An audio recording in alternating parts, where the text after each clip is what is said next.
किसी भी कार्य की सफलता निर्भर करती है कि वो टीम कैसा खेल रही है। हम जब फुटबॉल ग्राउंड में उतरते हैं तो टीम अगर अच्छी है तो जीत निश्चित रहती है, और उस टीम में अगर एक या दो प्लेयर ही अच्छे हैं तो जीत हो ये जरूरी नहीं है। गोलकीपर भी अच्छा होना चाहिए, फॉरवर्ड बैकवर्ड सब प्रकार से पूरी टीम अच्छी होनी चाहिए। एकल अभियान राष्ट्रोत्थान की एक टीम है। इसमें सेवाव्रती, ग्राम संगठन, नगर संगठन और हमारे सहयोगी बंधु जो कल तक दानदाता थे और आज कार्यकर्ता बनने की भूमिका में भी हैं, हम सब मिलकर जब किसी कार्य को करने के लिए आगे बढ़ते हैं तो विजय निश्चित है। ध्येय हमारा पावन है, मार्ग हमारा, कार्य पद्धति हमारी वेल डिफाइंड है।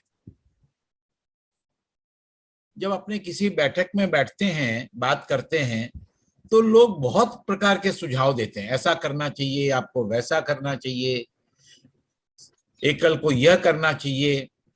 तो मुझे कई बार अपने आप पर भी हंसी आती है और हमारे टीम के कार्यकर्ताओं पर कुछ नाराजगी भी होती है कि हमने हमारी कार्य पद्धति को अपने कार्यकर्ताओं तक पहुंचाया ही नहीं। हम हमारे एकल के विकास के लिए, एकल के स्वस्थ विकास के लिए एकल ग्राम संगठन की भूमिका मुझे तो लगता है कि अत्यंत ही महत्वपूर्ण है। समाज में जब एक बार किसी भी कार्य की प्रतिष्ठा हो जाती है, लोगों के मन में विश्वास हो जाता है कि यह काम अच्छा है, तो अर्थ के अभाव में काम नहीं रुकता है। लोग अच्छे काम के लिए पैसा देने के लिए तत्पर रहते हैं, किंतु कार्यकर्ता जब हम सब जब उस विश्वास को कायम रख सकते हैं, तब उसमें हमें भी आत्मिक संतोष मिलता है और हमारे कार्यकर्ताओं को भी मिलता है, दानदाताओं को भी मिलता है, और हमारा काम यशस्वी होता है। अपने काम को यशस्वी करने का, अपनी विचारधारा को प्रभावित करने का, प्रभावी बनाने का मुख्य रोल एकल ग्राम संगठन का है। एकल ग्राम संगठन एक ऐसा चैनल है, या हम उसको कैटलिस्ट भी कह सकते हैं, जिसे अपने संस्कार, अपनी विचारधारा को प्रतिष्ठापित कर सकता है।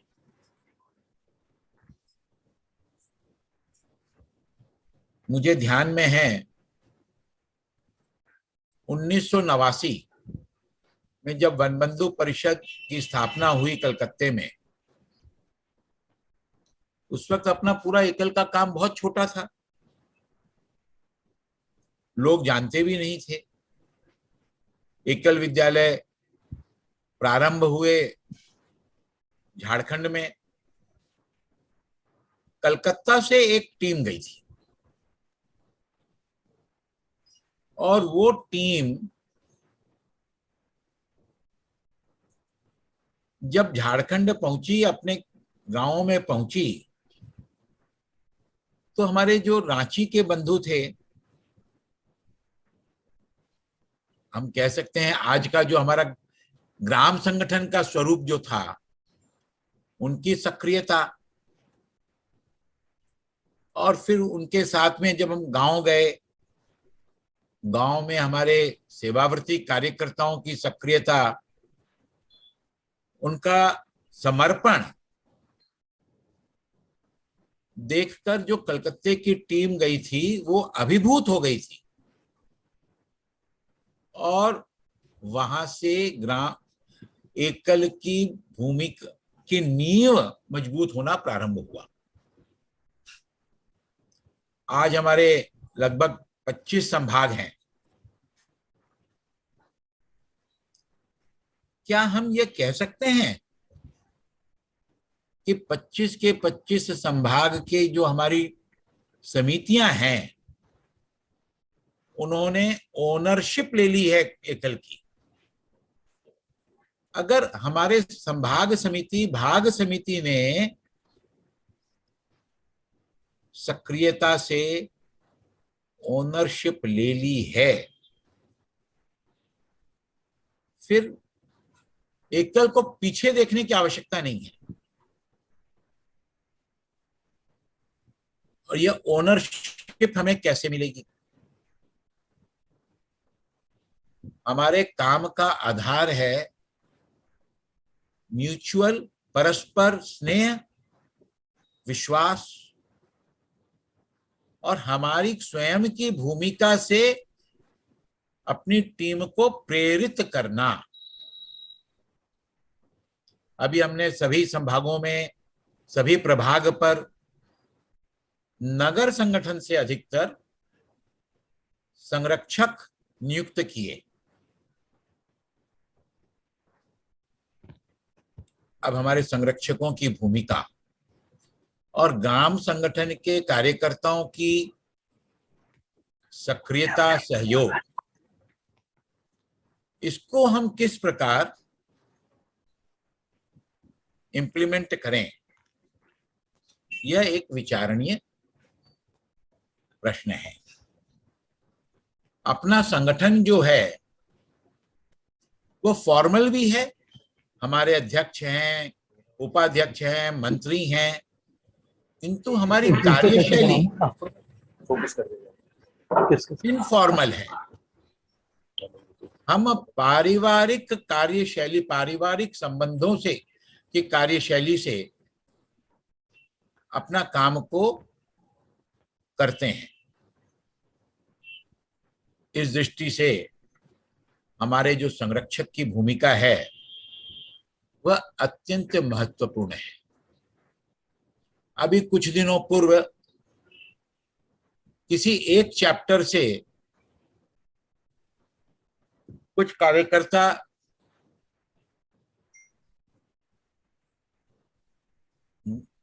अपने प्रकल्पों को देखने गए।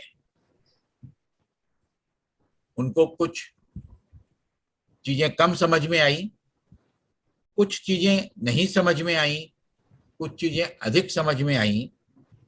उन्होंने अपने कार्य को अपनी दृष्टि से एक धारणा बना ली, और ग्राम संगठन के जो हमारे संभाग के अधिकारी हैं, उनसे चर्चा करते वक्त कुछ मनमुटाव जैसी स्थिति का निर्माण हुआ। क्या यह उचित है? क्या इस प्रकार का कम्युनिकेशन एरर हम पारिवारिक संबंधों के आधार पर संगठन करने वाले व्यक्ति इस प्रकार से करना उचित समझते हैं? बिल्कुल नहीं। तो ये कैसे हो? हमें हमारे व्यवस्था को भी ठीक रखना है, हमारे संबंधों को भी ठीक रखना है, हमारे कार्य की प्रामाणिकता को भी ठीक रखना है। क्या हम ऐसा विचार कर सकते हैं हमारी जितनी भी समितियां हैं, जितने भी संभाग समिति हैं, वे संरक्षक के माध्यम से, संभाग संरक्षक के माध्यम से वर्ष में एक बार संभाग समिति या उधर की भाग समिति चैप्टर में एक समन्वय बैठक करें, और वर्ष में एक बार यानी 6 महीने के अंतराल में चैप्टर के लोग संभाग केंद्र पर जाकर बैठक करें। इस बैठक में, यह बैठक का प्रयोग हमने पहले भी किया है, किंतु जो परिणाम हमें मिलने चाहिए वो नहीं मिले और हम एक फॉर्मल बॉडी बन गए। और वो जो हमारी समन्वय समिति की समन्वय बैठक हुई, वह एक फॉर्मल बैठक हुई। इंद्रमोहन जी भाई साहब, मैं आपसे अनुरोध करता हूं, इन बैठकों को हमें करवाना है, और ये बैठक जब हो तो हमारे कार्यकर्ता जो जिस केंद्र पर जा रहे हैं, कितने चैप्टर से 5-6 लोग जाएंगे, संभाग से या भाग के 5-6 लोग आएंगे चैप्टर में। कृपया उनको एक स्थान पर रुकवाकर बैठक की व्यवस्था मत कीजिए। परिवारों में हमें रुकवाना है। जब हमारे कार्यकर्ता परिवार में रुकेंगे, हमारा नगर संगठन और ग्राम संगठन के कार्यकर्ताओं में आत्मीयता, पारिवारिक संबंध बनेंगे, तो गपशप में, खेल कूद में, हम बंगाल में जिसको कहते हैं अड्डाबाजी में, हमारा सब काम हो जाएगा। रमेश सरावगी अगर सक्रिय है तो बैठकों से, बौद्धिकों से सक्रिय के कारण सक्रिय नहीं हुआ है। कितने कार्यकर्ताओं का, प्रचारकों का मेरे घर में आवास हुआ है, कितने कार्यकर्ताओं के साथ में सड़क पर चाय की दुकान पर खड़े होकर घंटों घंटों मैंने अड्डा मारा है। हमारे प्रचारक हमारे साथ अड्डा मारते थे, वहां पर दुनिया की सारी बातें, गप्पें होती थी। उन गप्पों के माध्यम से रमेश सरावगी का निर्माण हुआ। हमारे कार्य पद्धति की विशिष्टता सिर्फ यही है, सारा समन्वय हम इसी के माध्यम से कर सकते हैं। दूसरा विषय, हमें फॉर्मल तो होना ही पड़ेगा। 3 महीने से हम एक बैठक वर्चुअल रखें, एक बैठक फिजिकल रखें, एक फिजिकल बैठक चैप्टर पर हो, फिर एक वर्चुअल हो, फिर एक बैठक फिजिकल हो, वो संभाग केंद्र या भाग केंद्र पर हो। हमारे संरक्षकों का अभ्यास, हमारे नगर संगठन के कार्यकर्ताओं का अभ्यास, हमारे ग्राम संगठन के कार्यकर्ताओं का अभ्यास, हम सबका अभ्यास प्रवास का भी होना आवश्यक है। और जहां हमारा प्रत्यक्ष कार्य चल रहा है वहां जाना भी आवश्यक है। कई बार हम बैठकें करते हैं एयर कंडीशन बड़े हॉल में। पहले हम बात किया करते थे ना कि भाई ये लायंस क्लब वाले क्या करेंगे, ये तो एसी रूम में बैठकर बड़ी बड़ी बात करते हैं, कुछ क्या पैसा खर्चा कर दिए। कृपया मुझे माफ कीजिएगा, मैं थोड़ा कठोर भाषा में कह रहा हूं।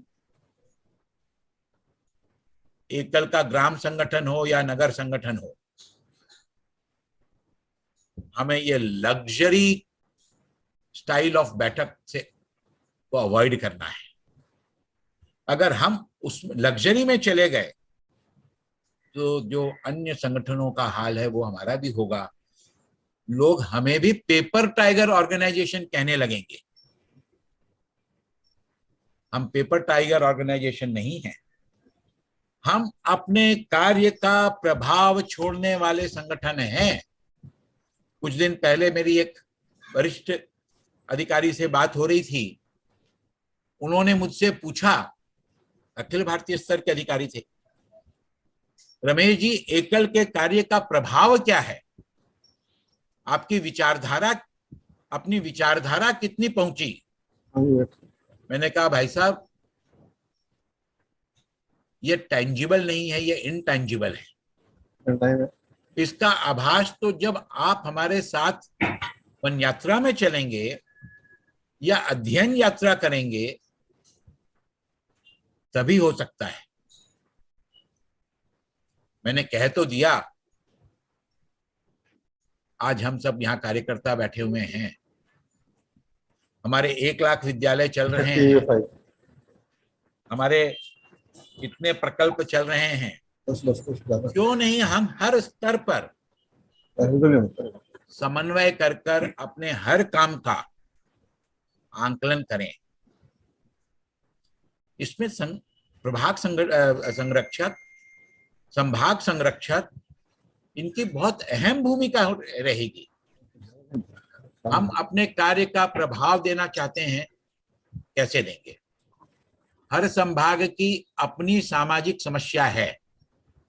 कहीं धर्मांतरण है, कहीं क्रिश्चियन मिशनरीज का काम चल रहा है, कहीं ईसाई इस्लामी का चल रहा है, कहीं गाय के तस्करी का है, कहीं कुछ है, कहीं कुछ है।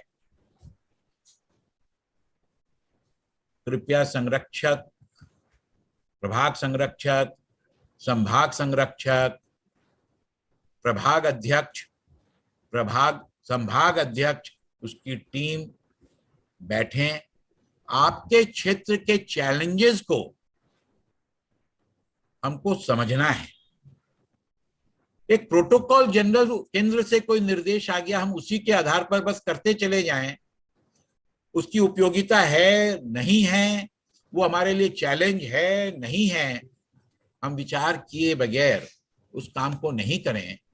हम हमारे क्षेत्र के चैलेंजेस को समझें, उसका आंकलन करें, उसके ऊपर स्थानीय आवश्यकता के अनुसार टीम बनाएं और हम उस चैलेंज को स्वीकार करने की आज हर प्रकार से तैयार हैं।